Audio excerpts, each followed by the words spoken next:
What most docs may know as care planning is simply creating great win-win agreements with prospective patients and patients inside your practice. Don't complicate it. I'm Dr. Jamie Richards, CEO of Life by Design with over 100 Life by Design certified locations worldwide, clinic director at the Life by Design Center in Blenheim, Ontario, and the founder and creator of the retention-based practice method. The problem that the majority of doctors make when they're thinking of care planning, there's really three big ones. Number one is trying to convince patients to take action based on your communication instead of compelling them, instead of giving them a reason to follow through with the prescription based on your solution and your unique solution, unique mechanisms, and your approach to solving a problem that they have come to see you with. Number two is desperation.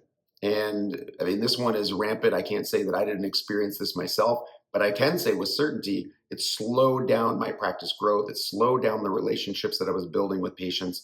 One of the most important things you can do is, one, get to the point where you are successful enough where you don't need another dollar in that sense. And until you get to that point, not to say fake it until you make it, but one of the strategies I've always used is I always have money in my wallet. And I mean that in the sense that I don't need their $60 or $70. That's my mindset, is I don't need this $60. I don't need this $70. And the other half of that is also going into all of these agreement making visits, realizing that, well, everybody would benefit from chiropractic care. That's not in debate. It doesn't mean that you have to be their chiropractor. So everybody needs chiropractic care, but you don't have to be their chiropractor. And so when you go into these discussions and conversations with patients and prospective patients, instead of trying to convince them, what you're trying to do is identify whether they're a good case or a prospective patient that you should be working with based on what you do and how you can help them.